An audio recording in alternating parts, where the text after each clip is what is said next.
And still you keep coming back for more of this garbage. Good morning.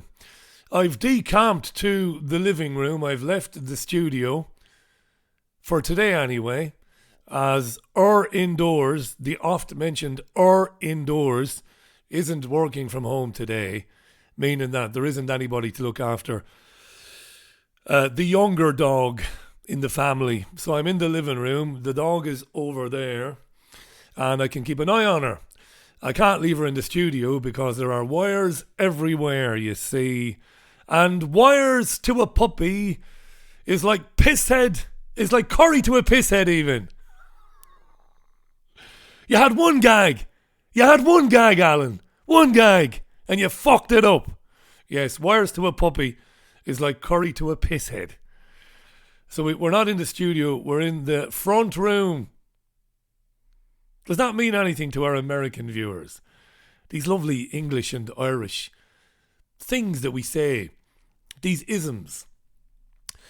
Some say colloquialisms. These sayings, these phrases. I love them. Front room. Love it. Love it. In the UK, they don't say, Mary, you know Mary, 2 doors down, 2 doors down. In England, they say, next door but one. Yeah, that's Mary who lives next door but one. Fucking English. It's 2 doors down. Yeah, Mary next door but one. I love it. I love it. Yeah, good morning. If you're watching this crap, thanks for joining it in the living room today. It's a bit of a rickety setup here, so the computer might move once or twice. You might think there's an earthquake in Salford, and there might be a bit of cable rattle. The cable rattle is a technical term, dear viewer, because there's a cable going all the way around there into the back of the PC, and if it gets touched, you might get a bit of interference. Alrighty. Okay. I always say I'll read the comments as we go along, but I'm not the best multitasker that's ever lived. Let's be clear about it. So we'll see how it goes, right? Okay. Lovely. Alright. Let's carry on then. She's asleep for the moment. Why not? And you thought this live stream couldn't get any worse. Well, at least it's improved visually. There's more to see. Just a little bit. Right, the Daily Mail today then, the 19th of February, 2020. Here it is. Immigration revolution. Priti Patel, the Home Secretary, has been on the telly, and she's been on radio this morning talking about the government's migration plans. Boris's border blueprint, says the Daily Mail. What's going on? What are the plans for migrants, for the future of immigration in the UK? Well, let's read from the BBC, because you can always trust the BBC. So if you've got low skills, you won't get a visa to come here. And that's to stop employers in this country relying on cheap labour from Europe and from elsewhere. And it's to encourage employers in this country to invest in retaining its staff.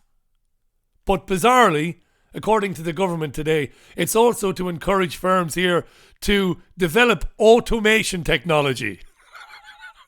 What one hand giveth, the other hand taketh away. Hey, listen, low-skilled people. And remember, children, low-skilled doesn't mean thick. Far from it. I won't fucking hear of it. Low-skilled are people who didn't stay in school. And they didn't get a trade. Okay? Not thick at all, far from it. So on the one hand, they're saying to low-skilled people, born and bred in Blighty, hey, listen, we're going to stop the firms, the businesses in this country relying on cheap labour from overseas. But on the other hand, we're going to encourage them to develop automation. So, put that in your pipe and smoke it. Yeah. Of course, the Liberal Democrats and the Labour Party has said this is just furthering the hostile environment and that it's xenophobic. The usual shit. Right. So they won't discriminate between European people and people in Outer Mongolia. If you've got a skill, if you can speak English, and if you've got a job to come to, you won't be favoured if you're from the European Union bloc. Everybody will get the same treatment no matter what part of the world you're in. So this is obviously headline news this morning. Yes. She told BBC Breakfast, did Priti Patel, who should be hanging from her toenails in the Tower of London for sedition. Well, for treason anyway. Look it up. Priti said they want to encourage people with the right talent and to reduce the levels of people coming to the UK with low skills. This points-based immigration system, as it were. That's everywhere today, okay? That's the Daily Mail. A lot of papers going with the Queen has thought long and hard about it. She's consulted with her advisors and her paedophile-loving children, and they've decided that Harry and Meghan won't be allowed to use Sussex Royal as a brand because, well, you're not really royals anymore, are you? Apparently, says the Queen. A lot of people happy about that this morning. Poor old Harry. You think after murdering his mother, the least they do is let him use a fucking phrase, right? The Metro, ban on cheap EU workers. It's astonishing that Labour Party people would dismiss this as xenophobic. So-called socialists, right? Now don't for a minute lump me in with the right-wing race fucking baiters on social media. I don't have a right-wing bone in my body. Boris Johnson is despicable, horrible, as is his front bench, dreadful people. All of them. But forget all that for a minute.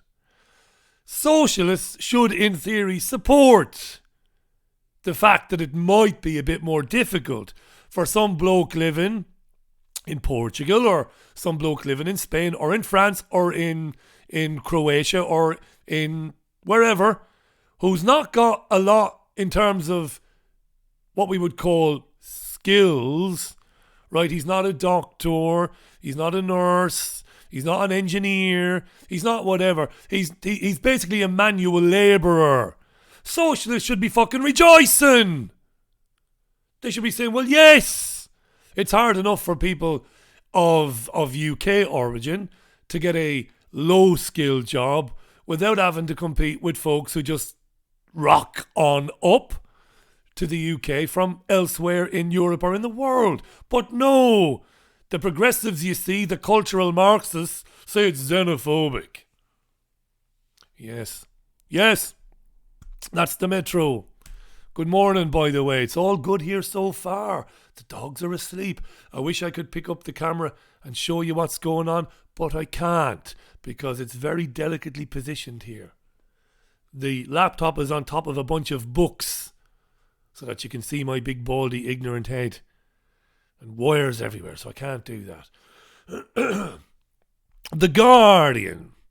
Fears for UK economy as Johnson closes border to unskilled workers. Of course, the Guardian, of course, the progressive Guardian is saying that businesses are worried. It's going to affect their business. Businesses are saying that one of the greatest mythology has been allowed to grow up unchallenged. And that is, English people are lazy. They don't want to do these manual labour jobs. That's bullshit, of course. They're not lazy. They just want to be paid a fair day's pay for a fair day's work. And they want benefits, as they should be entitled to, says the trade unionist. Fucking bullshitters. Oh, we got these jobs in the summer in the farms, but English people don't want them because you pay fucking dog shit for them. That's why you get people coming in overseas for those jobs. Because people here can't afford to live on that. In fact, in many cases, we've demonstrated this over the years, they might earn only a fraction more than they would get from their unemployment assistance benefit or whatever the hell. So, nonsense to hear business leaders say this morning, we have to have these migrant workers because English people just won't do these jobs. Bollocks. You won't pay them properly. You won't incentivize them, you greedy bastard. Because millions is not enough. You have to have more. You have to screw people to the wall. Instead of saying, I'll tell you what, mate, come and pick fruit on my farm or vegetables. It's backbreaking. Give me 10 hours a day. I'll tell you what, I'll give you £150 a day. That's fucking fair, that. But no, do it for £50 a day. Or whatever, you know? Aye? The Brits was on last night. The Brits was on. The Brits are coming. The Brit Awards was on last night. Hang on. The Express. The Brits. Unveiled historic new border controls. There's a lovely picture of Rod Stewart and Penny. I saw Rod at the Manchester Arena a few months ago with her indoors, and what a show it was. Rod Stewart. Good man. Love the Ballad of Georgie. Yeah. Right, that was the Express. UK oh Jesus Christ. The iPaper's the same stuff, isn't it? It's the same stuff. iPaper closes its doors. Harry Knife Terror is the front page headline glaring on the Sun.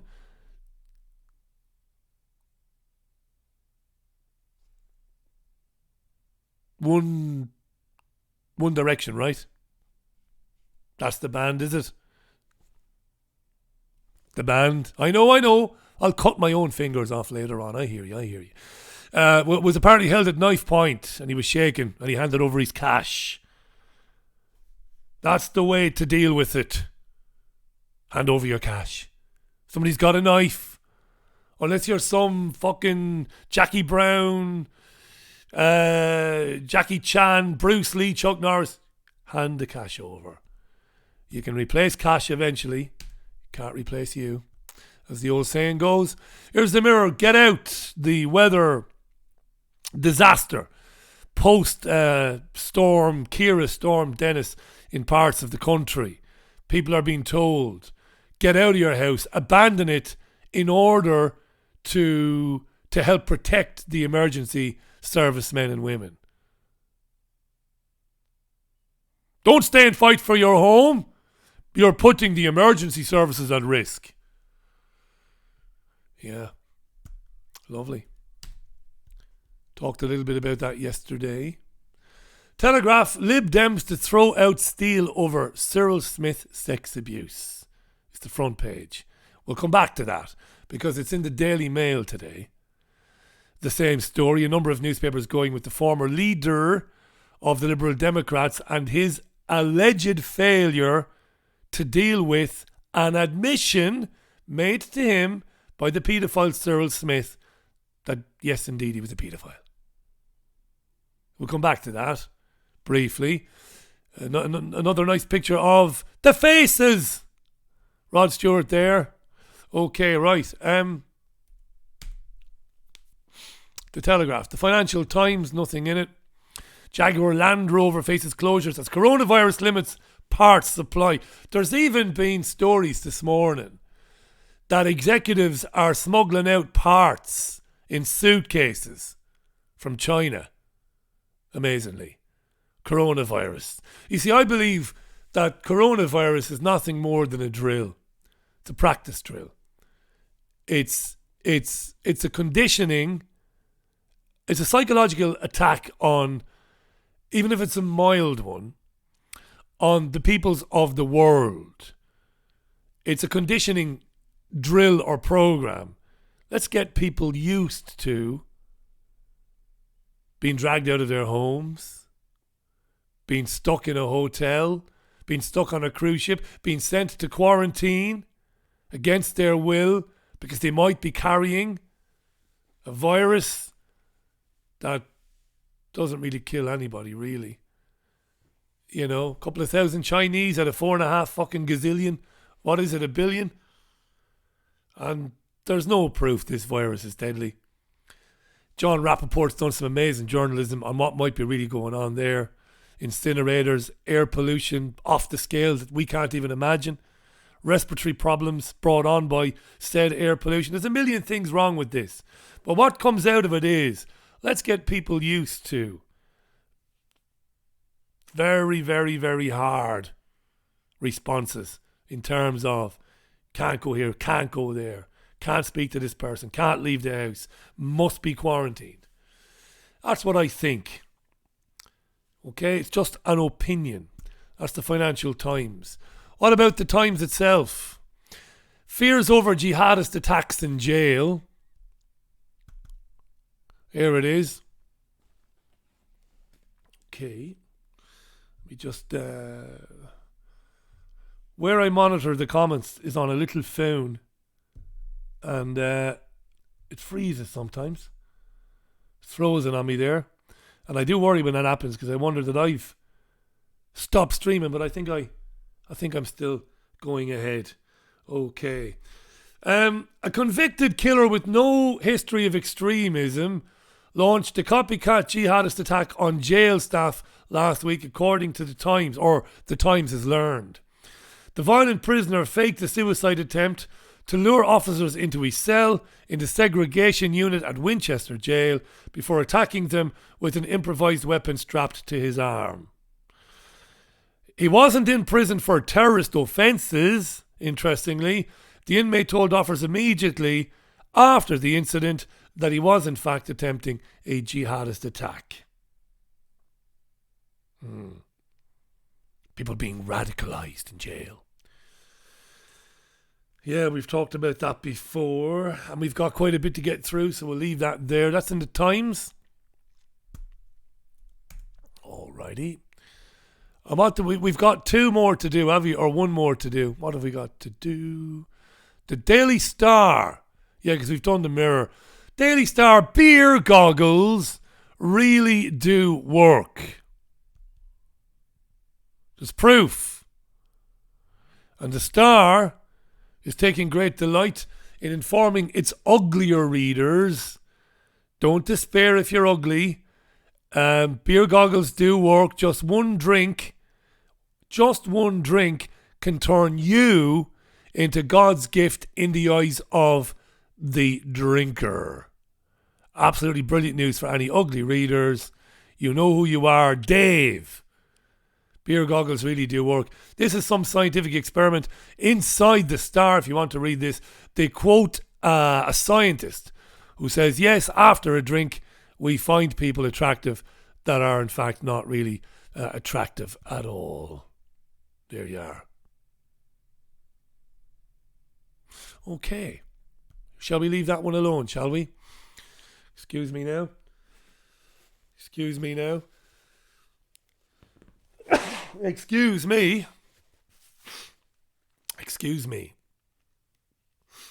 Bloody hell. Nice to see the bright mornings. Good morning to Marie Nick-Vrian. Good morning. Imagine what did to Fane, Marie. Hope you're well. Let me say a quick couple of hellos there, because I don't do it often enough, and then we'll quickly move on. Hi to Patricia. Jesus Jones, Charlie Girl. Anne Gladman, Mark, Jason Hurley, Sir Hubert, Martin Ellen. How you doing, Martin?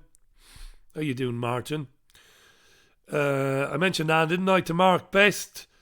To Ryan Bosley. How you doing, Ryan? That was a Christmas present from her indoors.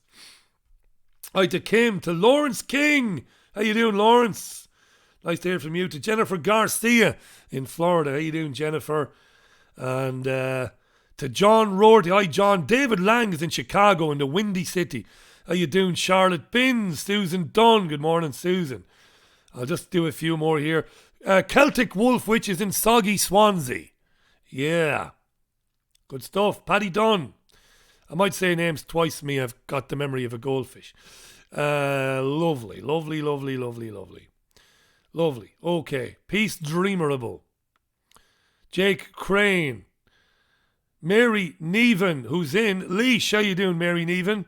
Kaylee Louise, Marty Andy Town, who's in Belfast.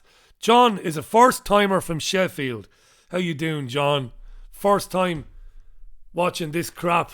It's not very good, John. But you know what, mate? As bad as it is, and it is fairly fucking bad, you go through your Freeview box now, if you've got a Freeview box or a Sky box. Look at BBC 1, 2, Sky 1, Sky News, ITV and Channel 4, and the BBG. This crap is a damn sight more interesting than what's on those channels now. If I may be so bold. So the Brit Awards were on last night then, at the O2 in London. Beer goggles, huh? I don't know, maybe... I don't know.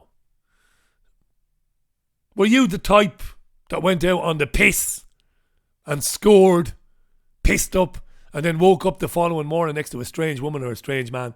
Were you the type to do that? I was a bit of an angel, me, when I was younger. I never did that, really.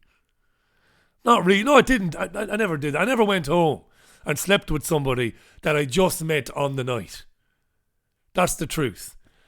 I know some of you will think, what a boring bastard. But I've never done that. Puritanical me. Have you done that? Have you gone home with somebody you met that night, pissed, and then woke up and looked at that man or looked at that woman and said to yourself, what a fucking monster. I must have been pissed right up. I didn't have to get drunk the night I lost my virginity, the night the BBC lost his virginity. I didn't have to get drunk to work my way up to it. I was very excited to be having sex for the first time. I was looking forward to it. And I'm still in touch with Teresa, the girl whom I lost my virginity to. Great girl, Teresa. Beer had absolutely nothing to do with it whatsoever. There she is. And she's a great girl, God bless her. Still in touch. Right, let's move on. Where were we? Let's move right on. Let me get rid of some of these newspapers here. Rightio, you're no while painting yourself. I know! That's the fucking gag.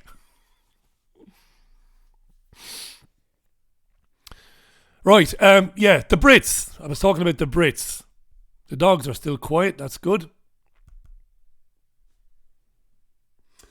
Anne has done that. Anne Gladman has done that.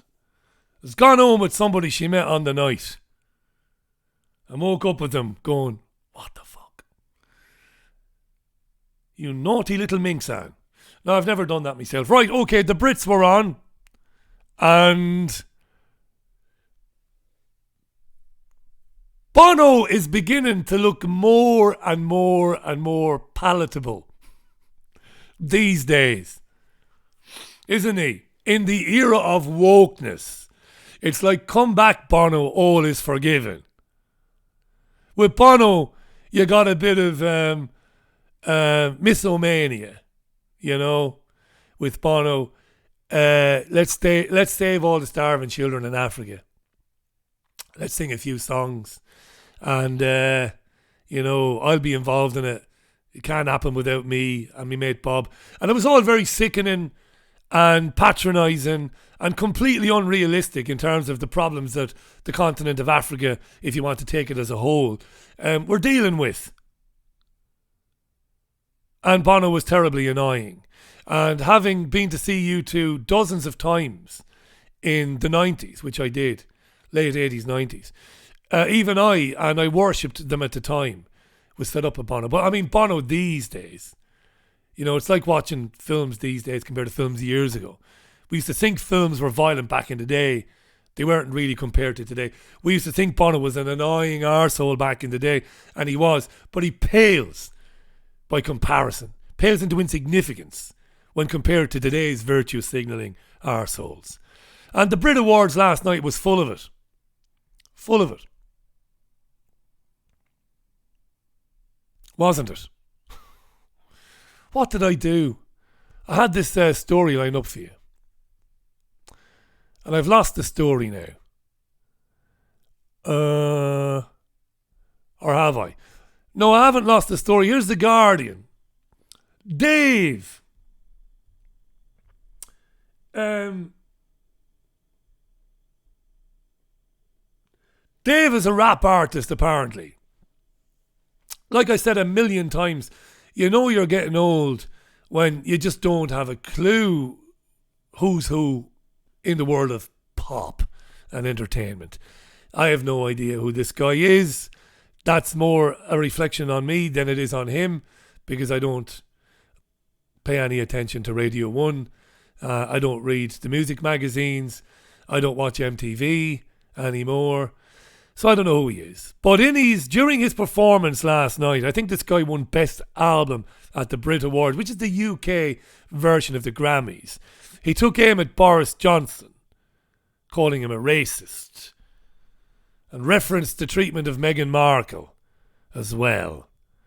Thank you to The Telegraph for the clip you're about to see and hear. It is racist, whether or not it feels racist. The truth is, our prime ministers are real racist. They say you should be grateful we're the least racist. I say the least racist is still racist.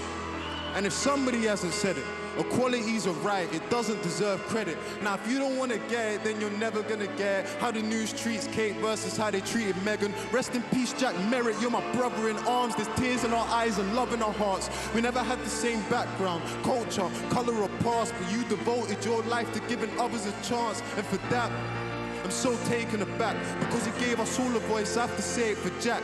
As a young black man that's seen paper and crack, giving tougher sentences, it's just paper and cracks. All he would want is unity, funding for communities, equal opportunities, people under scrutiny, no more immunity, way less hatred, more conservation, less deforestation. We want rehabilitation, now that would be amazing. But Grenfell victims still need accommodation, and we still need support for the Windrush generation, reparations for the time our people spent on plantations. I'm done.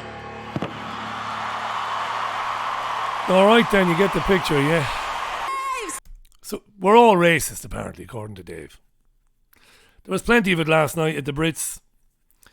I've really nothing to say about that. I referenced it today because it's all over the news today, with various talking heads being rolled out to discuss whether it's right that this man uses the Brits to call the Prime Minister a racist.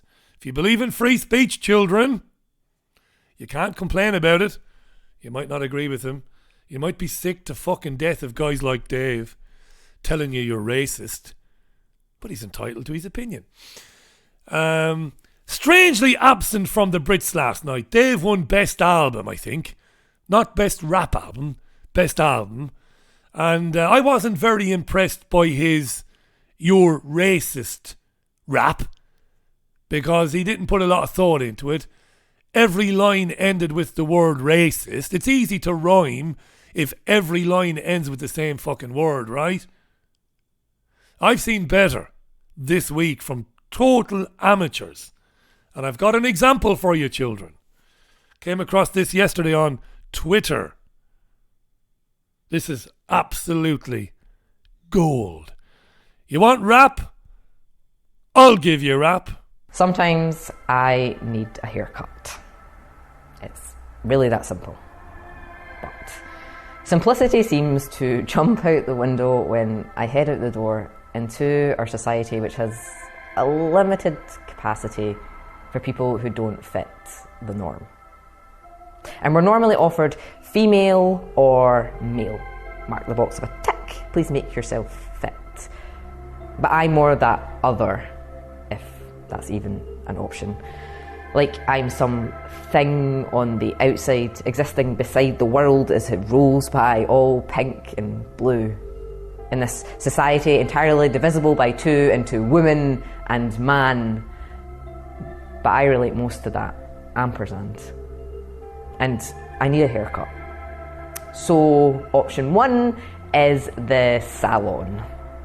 That womanly world of perfumed femininity with which I feel like I have little affinity.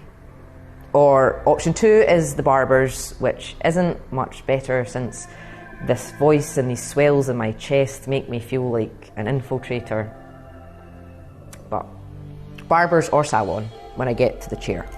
Before we can even touch on my hair, there's this question which hangs there unuttered and awkward, then made all the more awkward when they say, I know this is awkward. And through the mirror they ask if I'm a boy or a girl. Am I trans? Am I gay? And I don't know what to say. Sometimes I pick my labels to make other people feel okay. But it's never enough to say where I'd like to be trimmed or shaved. They need to know my sex. How else can they charge the appropriate rate? I'm sure you've seen the signs. Gents trim £5, women's trim 9. It doesn't matter how I define anyway when the hair on our head's charged by what's between our legs, and as usual, there always seems to be a higher price to pay for those who are female. And I know that the majority of people do feel safe in this divide. But there's so much possibility if we trim a bit off our prejudices. And I know in the past few years things have been changing, and that is amazing. There's drag queens on TV and out queer celebrities, hormones and surgeries. But still too often, there's some of us standing, clutching our bladders stuck, trying to decipher which bathroom door symbol we better resemble based on what we are wearing or how brave we are feeling. There's day-to-day struggles people quietly battle, like finding a way to wear your own skin while navigating a world in which we don't always fit in. Here you are. We're queer and we're here. And life can be tough out there. We're queer and we're so here. Do you have to make a fuss, or could you just cut our fucking hair? By the way, did you notice the bit of occult symbolism there? The horns. Do you like that? I did that deliberately. I'm going to be getting into that on the radio show. If not this week, next week. I've been following a couple of people on some podcasts made in the United States who've been talking about the reaction of LeBron James, the basketball player, to the death of Kobe Bryant. And also Kobe Bryant himself, focusing on the overt using of occult symbolism in gesticulations, hand gestures and stuff like that. You know, the horns, this sort of stuff, and the pyramids and all that. So I'm going to be getting into that on the programme right soon, and I'm looking forward to that. Right, okay. I don't know what you say about that video you've just watched. It is a weird... It is...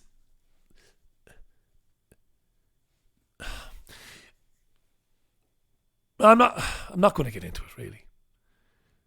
You've got people that are in a minority of their own creation. Like that nutcase who made that video about getting haircuts. And they're in the extreme minority. You know, believing that they're non-binary, that they don't have a gender, or that I might be a specific gender on Tuesday, but on Wednesday I might be a completely different gender entirely. I can flit between the genders, and there are hundreds of them. Or I might not be any gender at all, ever. These people are probably 1 in 100 million. And yet, the world is supposed to revolve and to move to the rhythm of their beat. But that's not how it's fucking worked historically. And that's not how it should ever work. You want to cut your bits off, in the case of certain trans people, and I have great sympathy for people who are dealing with gender dysphoria. If you want to isolate yourself and distinguish yourself in a group of people by saying I'm non-binary, I'm neither male nor female and all of that, but the world has to revolve around me, fuck off. Fuck right off. And take anybody else with the same ridiculous outlook that you have, take them with you and just fuck off. It doesn't work like that. You want to live in a fantasy world, a crazy, insular, narcissistic fantasy world that you've created, that you're some sort of special, totally precious being who's non-gendered or non-binary, and people won't do what I want, and we're made to feel this and we're made to feel that. Do it if you want, but don't expect society to shift or to move on your behalf. It doesn't work like that. The rest of us know that if we've got a cock and balls, we're male. If we've got a vagina, we're female. And that sex and gender, like it or lump it, are intrinsically linked, scientifically linked. And we're not going to shift, we're not going to move, we're not going to change what it is we do just for you. That being said, you live how you want to live. Crazy, crazy stuff this, and there's no opposition to it. There isn't outside the independent media. There's none. You've got the Labour Party leadership candidates, every one of them saying that they will bend the knee to this psychopathy. Yes, of course, self-identification, change the passports, yeah, let people be whatever they want to be, let them change, let them jump from here to there, of course, no opposition to it. Crazy. Let's move on. Very quickly. Kind of lost my train of thought there. Let's move on, because there's quite a bit in the papers today. David Steele, Cyril Smith, we said we'd touch on this briefly. Do you know who David Steele is? Do you? Do you know your politics? Do you? Well, he's the former leader, of course, of the Liberal Democrats. He's a peer. He's in his 80s now, or late 70s, is he? Not sure. But according to the press today, he might be kicked out. This has been going on for some time. This isn't new news. There's just been a development in the story. He's been scrutinised in the past by the Lib Dems, and it's over his relationship with the now, of course, deceased rotten paedophile Cyril Smith. And question marks have always been around Steele as to what Cyril Smith confessed to him and what Steele did with that knowledge once Cyril Smith had told him. It was in the Mail today. This, of course, is the independent inquiry into child sex abuse. Will publish its conclusions next week. And he will be the first politician singled out for censure by the IICSA for failing to notify the authorities that Cyril Smith had told him that yes, indeed, he had behaved inappropriately, to say the least, with boys. Okay. Let's go down a little bit.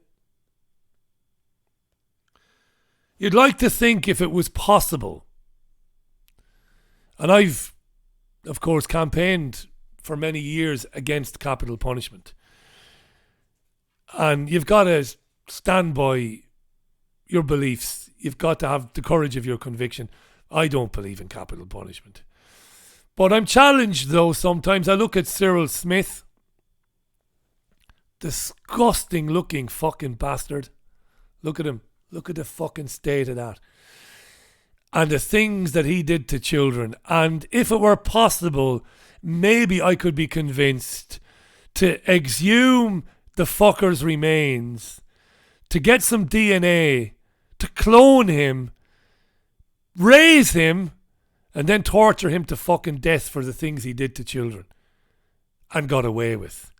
What a vile, disgusting bastard Cyril Smith was. One of many. Disgusting, right? But David Steele knew that Cyril Smith was a paedophile. And this came about because Private Eye magazine Ian Hislop, of course, published allegations about Cyril Smith that he abused and spanked boys. And over dinner with David Steele, the then leader of the Lib Dems, Smith basically said to Steele, it's true that what they're saying in Private Eye is true. And Steele did nothing.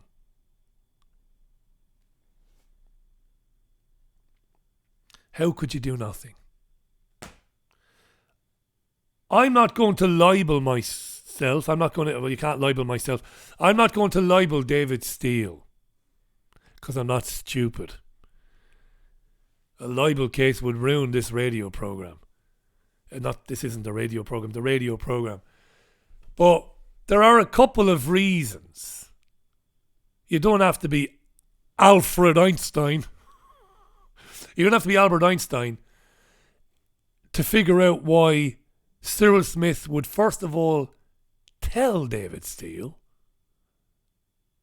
that he had abused boys, and two, that David Steele wouldn't do anything about it. You don't have to be a genius to figure it out. But I'm not going to say it. Like I said, there are a couple of possibilities.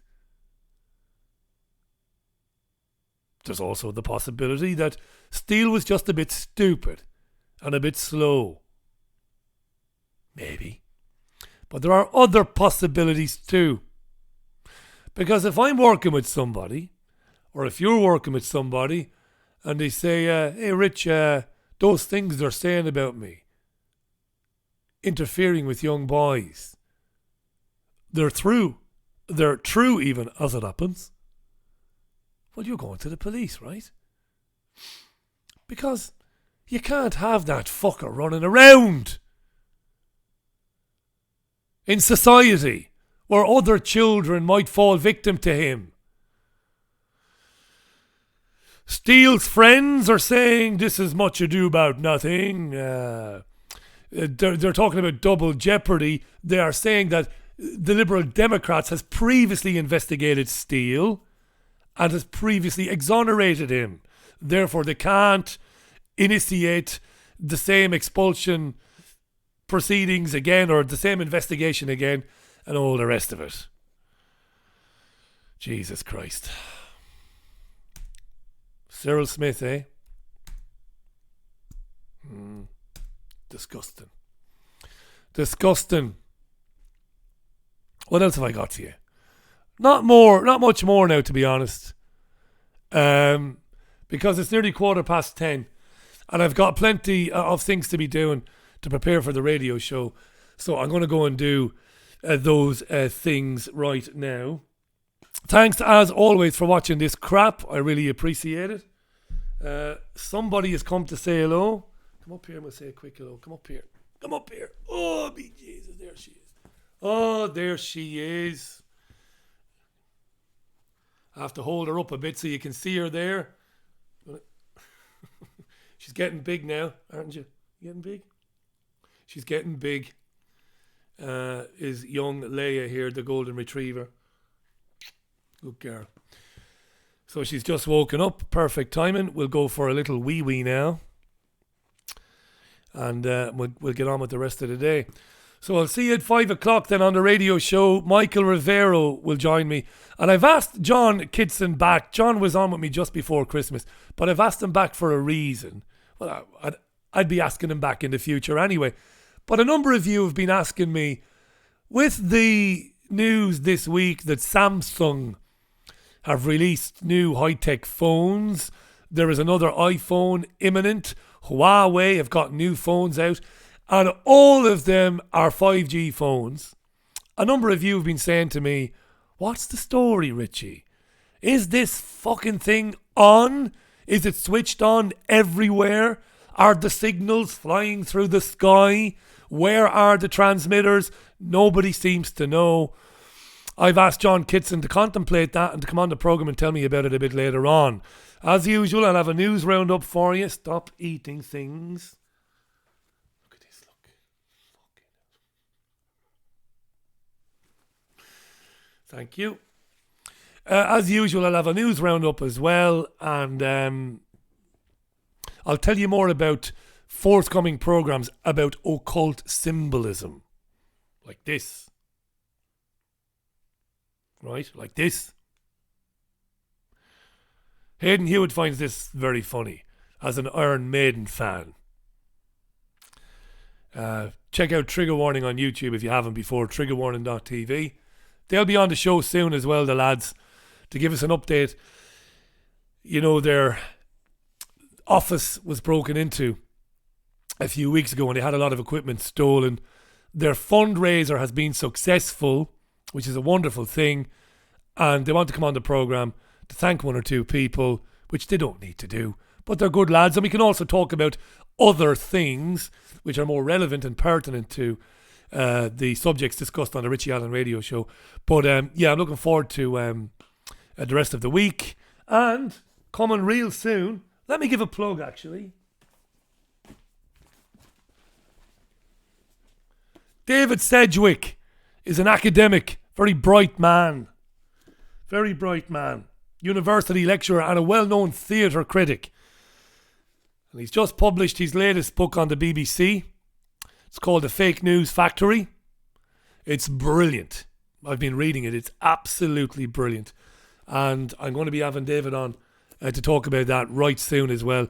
He was on the programme over a year and a half ago talking about the BBC, and he was great value. It's very relevant, of course, with the licence fee and all that nonsense. We will talk at 5. Yes, we'll talk at 5. Until then, bye from me. Bye now.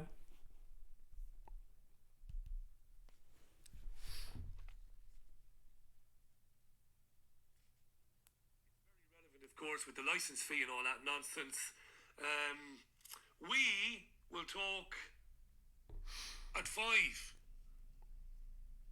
Yes, we'll talk at 5. Until then, bye from me. Bye now.